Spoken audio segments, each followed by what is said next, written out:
It is about time for us to understand our personal role in the change of this world for the best. So how can Spiritism offer consolation and guidance on overcoming our limitations, and how can it inspire us in finding awareness of goodness? Are we getting ready for the next step in our planetary evolution? Let's welcome Suzana Simoes, who is bringing the talk, Promoting Goodness in the Transition to Regeneration. Suzana Simoes was born in Rio de Janeiro, Brazil. She's a doctor of physical therapy and works as a clinician in geriatric and neurological care, and as an adjunct professor at Nova Southeastern University. Suzana is one of the founders of the Conscious Living Spiritist group in North Miami, Florida, and worked as a member of board of directors of the Spiritist Federation of Florida over 12 years. She is currently a member of the U.S. Federation and an active speaker in the Spiritist movement in the United States. Welcome, Simone.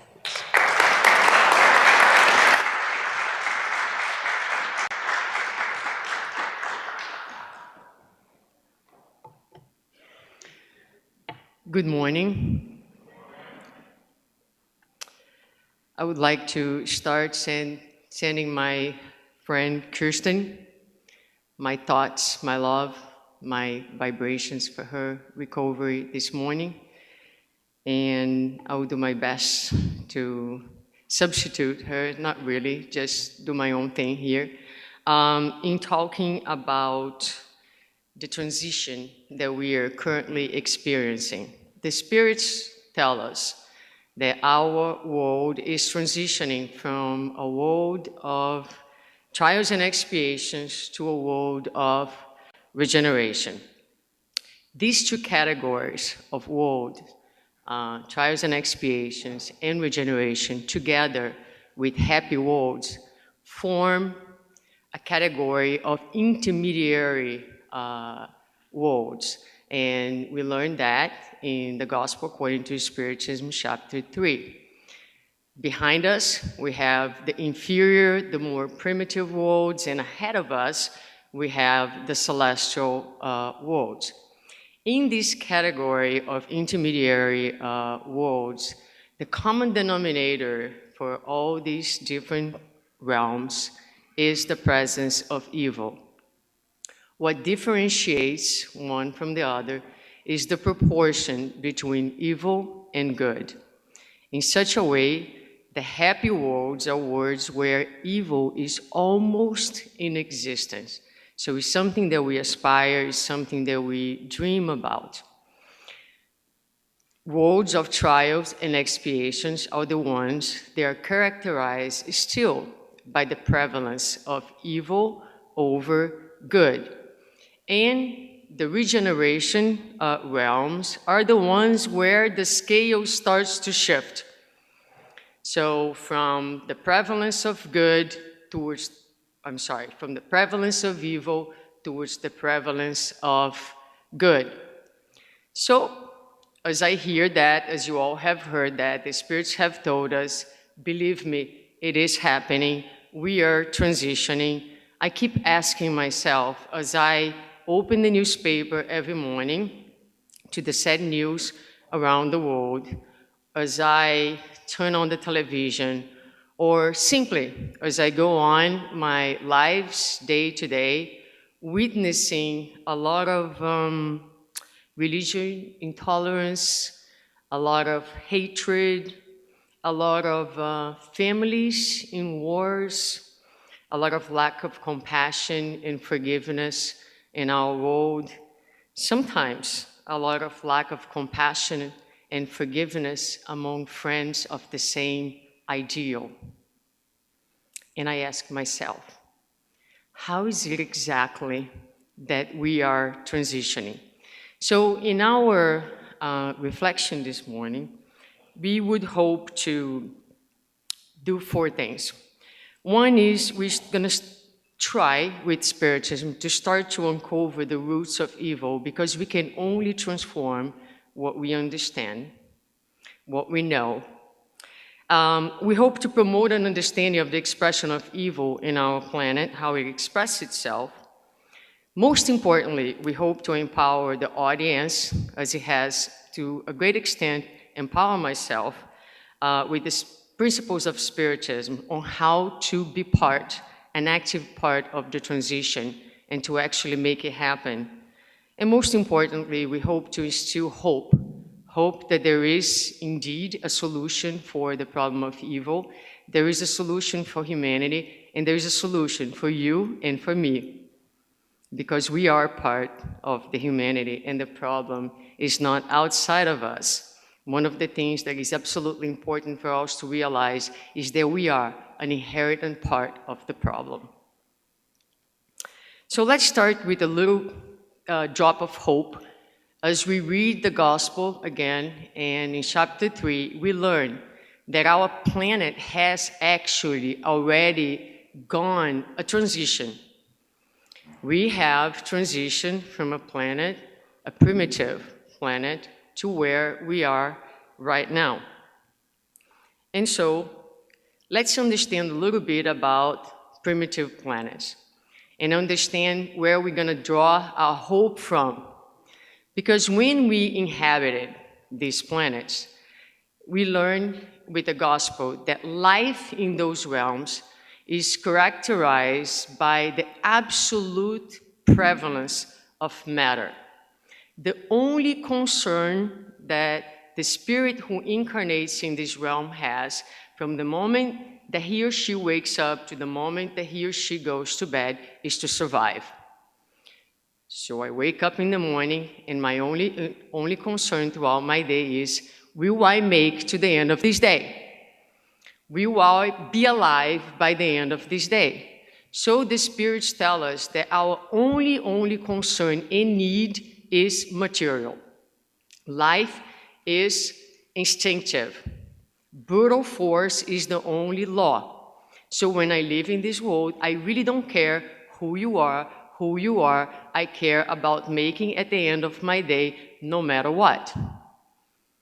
And this is natural, because in these realms of life, intelligence has not yet been developed. And if intelligence has not yet been developed, moral sense has not been developed. And if moral sense has not been developed, the possibility of discerning good from evil is inexistent. Therefore, in these worlds, evil is inexistent.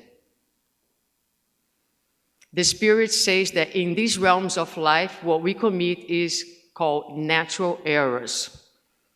Let's understand that. It's very simple. If your 1, 2-year-old child throws an object on the floor, do you look at the child and say, "Don't do this, you are evil"? No. You say, this child does not know any better. But if a 40 years old in a tantrum throws an object on the floor or perhaps on someone's head, you will see that differently. I hope. Right?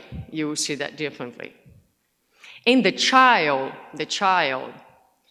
will sleep that night, and it will never occupy any space in her thinking the fact that she shouldn't really have done that, because she doesn't even understand what she did in first place to have any feelings of guilt.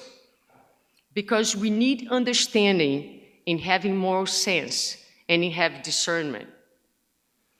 So we have evolved. Today, we learn in the book Genesis that as we evolve from one level to another level, our needs change. Therefore, in this stage of evolution, where although we are still in the very inferior scales of evolution, we have taken a step forward, and intelligence tells us that. We are much more intelligent than we were, although our moral life has not caught up yet with our intelligence. But as I have said, as we develop our intelligence, we also develop our moral sense. At this stage of our lives, we have different needs.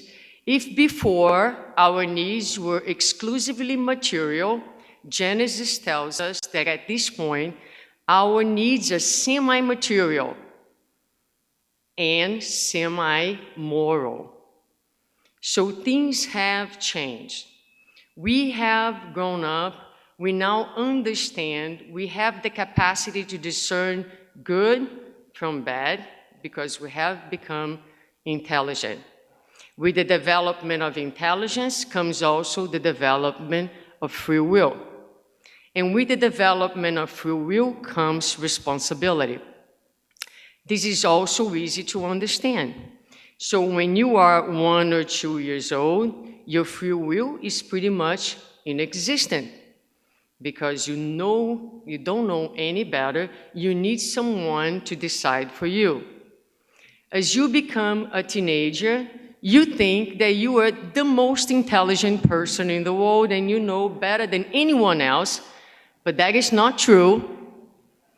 But you have developed some intelligence, and therefore, the free will of a teenager is greater than the free will of a child. And when you become an adult, it's expected that you are now smarter than you were, and you will make better choices for yourself. Same thing happens spiritually. And why am I saying all of this? Because at this point of our evolution, especially this audience in here, we have grown, we have learned, we have spiritualism that explains us a lot of things. God expects that we use our intelligence and our moral sense to override our instincts. And that's what makes us humans. And every time that matter prevails over our intelligence, evil takes place. Those are literal words that we find in Genesis. So we are in a stage that we are invited to use our intelligence and our moral sense to make appropriate choices for ourselves, choices in line with the values that we hold in our hearts. Let me give you an example. If someone comes towards me and criticizes me or is hostile towards me in some way, the animal that lives in me will react. As long as we are in a physical body, instincts will be part of our lives. So you will know what I'm talking about. A rush of adrenaline goes through your body. You have no control over that. Your heart rate goes up, and you feel like a surge of power, of strength within you. At this point, you can do two things. You can attack like the animal, or you can stop like a person. You can give yourself a little bit of time to use what we have conquered, which is intelligence, emotional intelligence, cognitive intelligence, to make an appropriate choice. And you can say to yourself, I would like to strangle this person, but I know better that will take me to the low zones, so I won't. This is one of the ways in which good will start to prevail in our world. If we become attentive to the signs of instinctive life in us, and we are willing, because we'll see goodness takes will. We need to be willing to do the work of reflection and changing of attitude. Looking at another angle of the issue of evil, the spirit Emmanuel. I almost had a heart attack because I look at that thing, says 16 minutes. Have I been talking for 16 minutes? But I guess it's going backwards. Okay. So the spirit Emmanuel in the book, The Consoler, he answers a question and talks about the problem of evil and how evil is not from divine origin.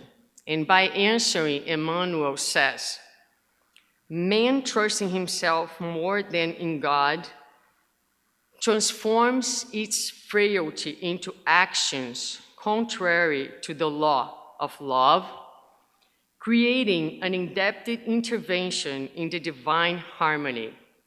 This is evil.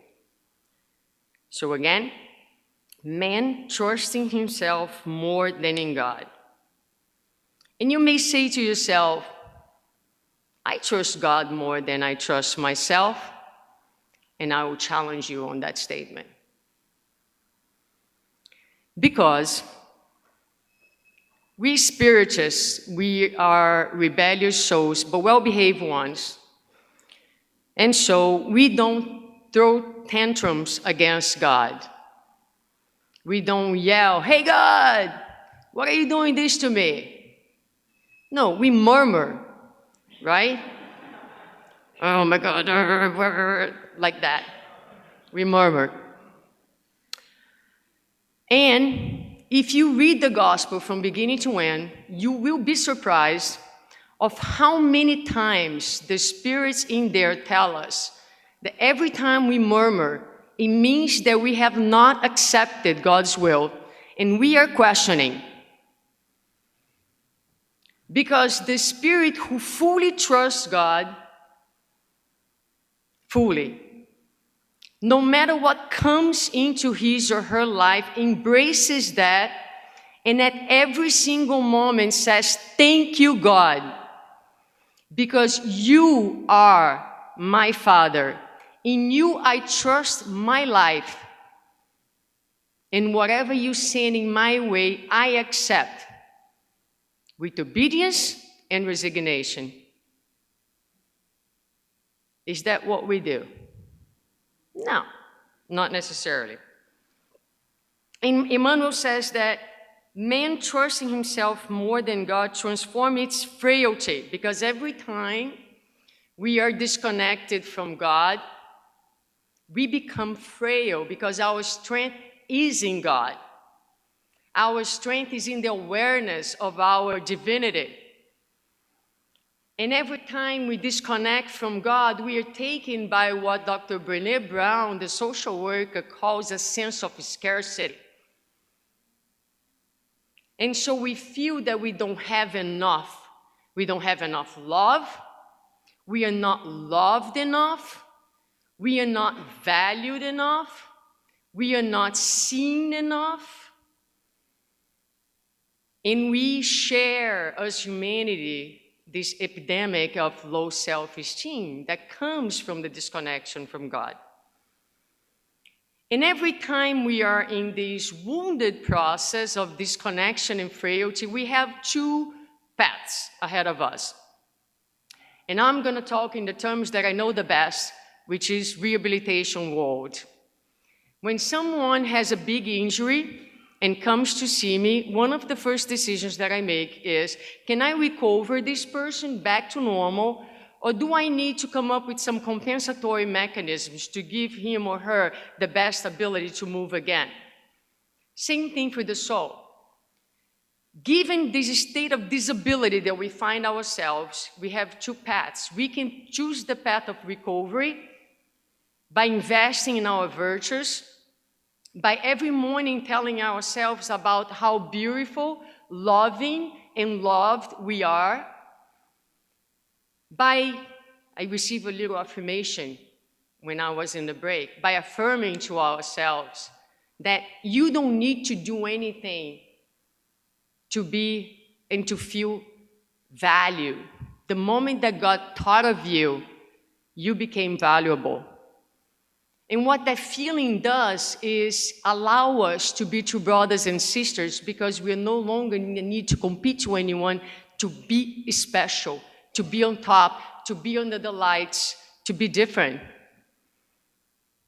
Or we can take the other path, which is the path of compensation, which leads to movement, but is always dysfunctional. And so that's what the ego does. A dysfunctional ego will take that frailty and will turn that into selfishness. It will turn that into pride. It will turn that into envy. And all these moral vices that religion recognizes and that end up being what Emmanuel called the in-depth interventions in the law of love, because once I am selfish, envious, jealous, and proud, I hurt others, but I hurt first myself. And I break the harmony because I go against the flow of life. I go against the flow of love. The last angle that I want to bring to you about the issue of evil is brought by Minister Sanzio in the book Action and Reaction. There, Minister Sanzio teaches us that evil is a sad tendency to do good to ourselves. Evil is the sad tendency to do good to ourselves. So when we think about what is good for me and only for me, and we are blind to what's happening to everyone else around us, that is, according to this minister, who materialized from the higher realms to André Luiz Indruzo, so is no little guy here, he tells us that this is evil. Question 629 of the Spirit's book. Kardec asked the Spirits, what is moral? And the Spirits answer by saying that correct behavior is to do everything for the good of all. For the good of all. That is to obey God's laws. So on one end, good for me is evil. Good for all means the obedience of God's law.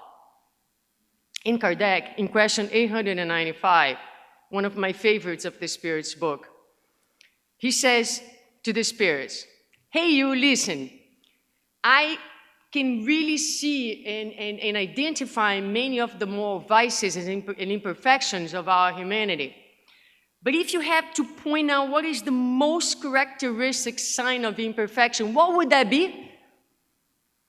And the Spirit said, self-interest. Very quickly, self-interest works like this. You are in the traffic. You're in a hurry. You were late. Your kids gave you a headache this morning. That's my life every day. And you are trying to get to work.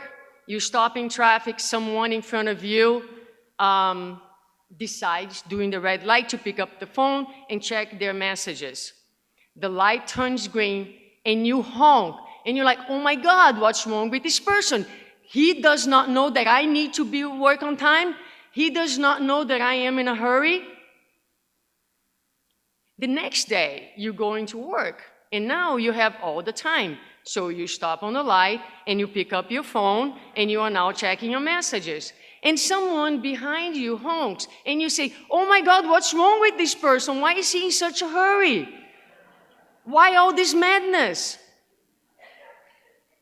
So what that means is that we are looking at the world, perceiving the world always, entirely from our own perspective. So goodness, my dear brothers and friends, is learning to do what Jesus said. Put yourself in someone else's shoes for 1 second. Let's try to get out of ourselves. Let's try to leave the center of the stage and allow everybody to take a place together and try to listen truly what each other has to say so that goodness can start to prevail. To which extent should I attempt to do good to all creatures at the expenses of myself? Should I? Minister Sanzio says that our reference for goodness is Jesus. He is the paradigm of eternal good on earth. This is in action and reaction. Having given himself completely to the benefit of others, he did not hesitate to accept the supreme sacrifice on behalf of all, so that good for all could prevail, even though only incomprehension and suffering, flagellation and death were reserved for him personally. So to which extent should I do good for all? To the maximal extent. To the extent of sacrificing my own personal interest and my own comfort? Yes. Absolutely yes. If Jesus is your reference, That should be the work. So in summary, I talk about 3 different angles in which we can look at evil. We can understand evil as being a leftover from our evolution process. So what's the solution? The solution is to empower the human in us over the animal in us, right? So let's practice being human beings. Let's use the power of our intelligence. Let's try on our day-to-day not to react so much, but to act a little bit more. We talk about our separation from God. Let's try to walk back towards God. But I have some really shocking news. You will not get to God by pushing anyone out of your way. So if there's people in your life that you don't tolerate, people in your life where you have unresolved business, they are precisely the way back to God. Now sleep with that and call me another day. If you experience frailty, goodness means invest in the virtues. Read the gospel. Read the gospel. Because the gospel is a summary of attitudes, references that we should follow in order to practice good. Because the kingdom of heaven that Jesus had promised us comes with the practice of goodness. So the gospel says, shocking news too, charity is to tolerate one another. We take pride in ourselves for feeding the poor, dressing the poor, and yet, a lot of times, within the institution where we work in, we have a difficult time, listen to me, not loving, tolerating one another. And these are not my words. If you read the gospel, I am literally citing the words of the gospel. So let's work on reading the gospel, not to be another set of cognitive laws that we embrace in our minds, but to be truly something that we will commit to live or to try to live in each days of our lives. And lastly, we look at the role of self-interest. So every time we make a decision, ask yourself, who this decision serves? Does it serve me? Or does it serve the majority of people that I am with? And that should help us in practicing more good than to practice evil. Now, 3 minutes left, lots of work. And it takes a lot of work. So to do evil, the thing is, to do evil, it takes nothing, literally. To do evil takes negligence and indifference. But to do good takes this tremendous amount of work that I try to summarize for you in 30 minutes. So in order to do that, we need to cooperate with the law of God. Cooperate. We need to want to cooperate. What does that mean in practical terms? I had a disagreement with the doctor that I work with, and I am no good thing yet. So I confronted her. I went home, and because I'm no longer 2 years old and I know better, I didn't sleep well that night. The next day, when I go back to work, I have 2 options. I can let my ego drive me and say, I'm not going to go back. I'm not going to readdress this, which is truly what I wanted to do. Or I can say to myself, you know what? I need to cooperate with the law of love in favor of myself and in favor of the transition that I want to see happening. How can I expect the end of the wars out there if I cannot end my own wars? And so, whether you want it or not, the gospel says we must be obedient. And so when it doesn't come yet naturally, you say to yourself, I will choose to obey the law and I will ask for forgiveness. And if humbleness does not come naturally, we will practice it from the outside in until it becomes a virtue and manifests from the inside out. And the last thing that I would like to say that gives us the most hope of all is that evil is the absence of good, as cold is the absence of heat, a statement that you find also in Genesis. But the absence is always relative because we are divine creatures. So goodness is our essence. It could not be anything else. So if good is absent, it's not because it's an absolute absence, it's a relative absence.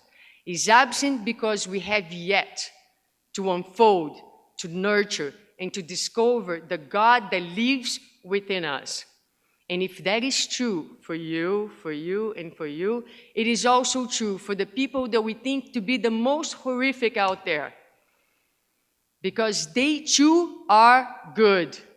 Because they too are children of God. And so, my dear friends, there is hope and there is work for all of us to do. Let me finish with a quote by one of my favorite authors in Spiritism, Leon Denis. And forgive me, this is a last-minute lecture that I put together, so I couldn't find the text. It's a free translation. It's not going to be perfect. Everyone will learn, grow, elevate himself, herself, throughout the cycles of time. The criminals from the past will be the wise from the future. They will come when all our mistakes will be erased. Our vices and more wounds will be healed. The frivolous souls will be serious. The darkened intelligences will be enlightened. All the evil forces that vibrate within us will be transformed in the forces of good. From the frail and indifferent soul will rise with time a powerful spirit that will gather all knowledge and qualities and will be capable of the most sublime realizations. Thank you.